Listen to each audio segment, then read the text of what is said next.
I love campaigning in Iowa because this is one of the only places in the entire country where democracy still works as it is intended.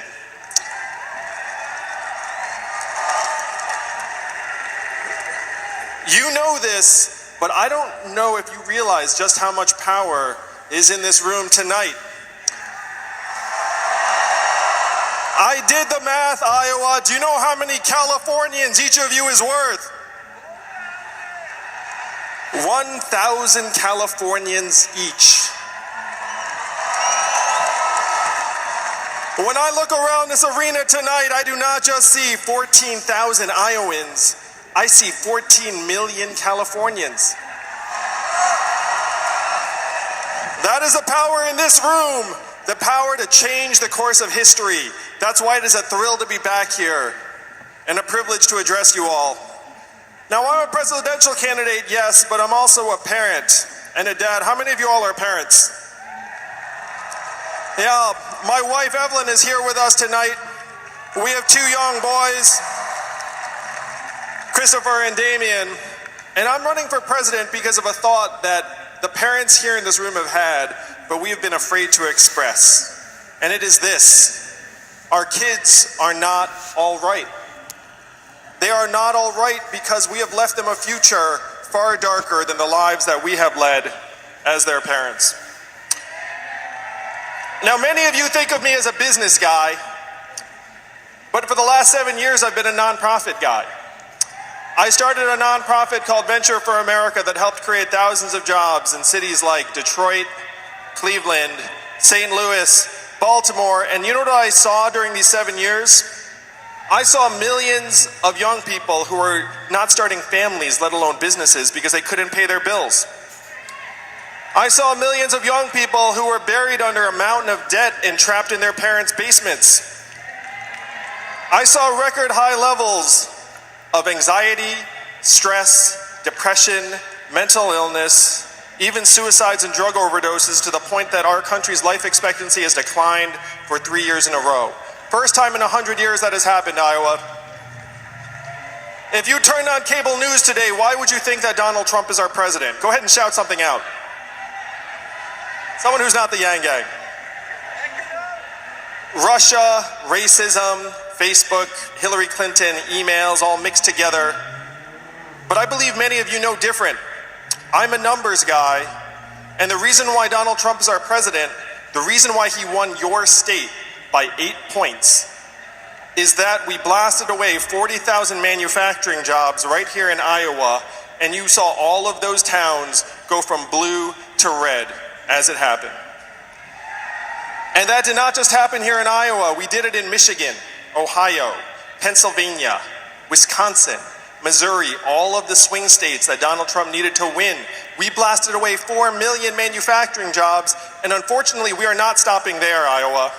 How many of you have seen stores close where you work and live here in the state? Raise your hands.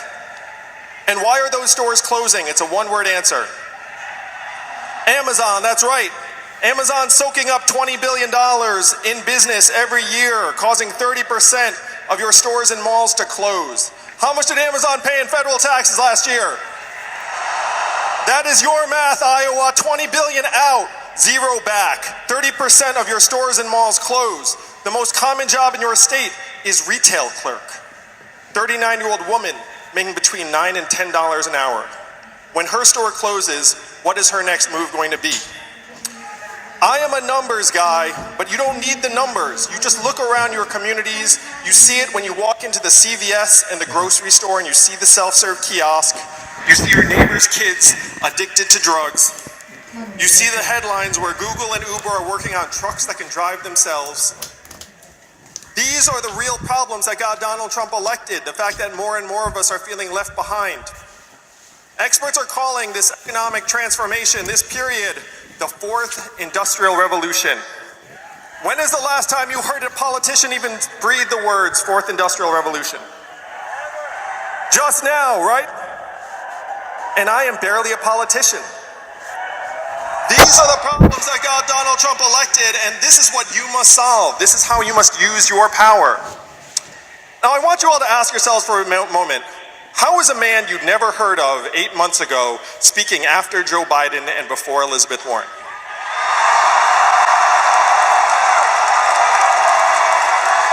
How did a man you never heard of before raise $10 million last quarter in increments of only $30 each? So my fans are almost as cheap as Bernie's.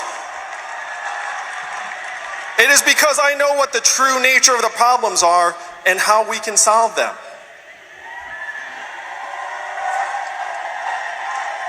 And it is up to you to take these solutions to the rest of the country to present a new way forward as fast as possible. Now, what is this new way forward? What is the vision? If you've heard anything about me and my campaign, heard this. There's an Asian man running for president who wants to give everyone $1,000 a month. And the first time you heard that, it sounded like a gimmick, too good to be true, but this is not my idea and it's not a new idea. Thomas Paine was for it at our founding. Martin Luther King fought for it in the 60s. 1,000 economists endorsed it. Congress, the US House of Representatives passed it twice in 1971, and 11 years later, one state passed a dividend where now everyone in that state gets between $1,000 and $2,000 a year, no questions asked. And what state is that? And how does Alaska pay for it? And what is the oil of the 21st century, Iowa? Technology, software, self-driving cars and trucks. Our data is now worth more than oil. Raise your hand if you got your data check in the mail. Where did the data checks go? They went to Facebook, Amazon, Google, and the trillion-dollar tech companies that are paying zero or near zero in taxes. Now think about what $1,000 a month would actually mean in your hands and the hands of your friends and neighbors. It would mean lower stress levels. It would mean fewer arguments with your spouse. It would mean being able to retire with dignity. It would mean not having to choose between car repairs and new clothes for your kids. It's not about the money, it is about what it means to us. And I've been giving $1,000 a month to families around the country for a number of months now. I recommend it.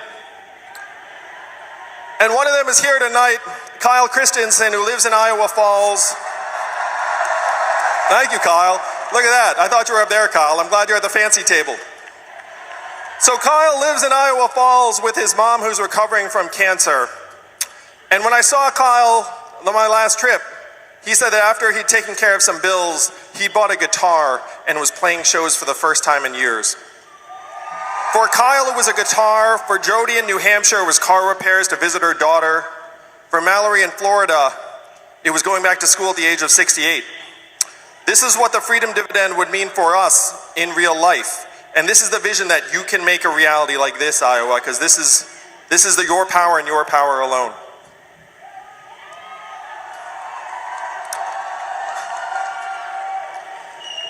Now, my first move was not to run for president of the United States because I am not insane. I worked in the Obama administration. I went to Washington, D.C., and I said, what are we going to do to help our fellow citizens understand that it is not immigrants that are causing these problems, it is technology and an economy that is pushing more and more of us to the side. And the folks in Washington, D.C. had very little to offer. But one of them gave me some guidance that led me here to you all tonight. He said, Andrew, you're in the wrong town. No one in Washington, D.C. will touch this because fundamentally this is not a town of leaders, this is a town of followers. And the only way we will do anything is if you were to create a wave in the rest of the country and bring that wave crashing down on our heads. And that is why I am with you tonight, Iowa. I am with you tonight because you must be that wave. I am not running for president because I fantasized about being president. I am running for president because, like so many of you in this room, I'm a parent and I'm a patriot. I have seen the future that lies ahead for our children, and it is not something I am willing to accept. Here in Iowa, you actually know what the future holds. If you look up, you saw it happen to your farms and then your factories. Now it's on your main streets. Soon it will hit your highways. It is up to you and you alone to turn the tide. You must be the wave that helps us rewrite the rules of the 21st century economy to work for us, to work for you, the people of this country. You must be the wave that helps give the entire nation a new way forward and gives me and millions of parents around the country the ability to look our children in the eyes and say, with truth in our hearts, your country loves you, your country values you, and you are going to be all right. Thank you very much, Iowa. Let's make history. Let's move the country forward together in 2020 and win this whole thing.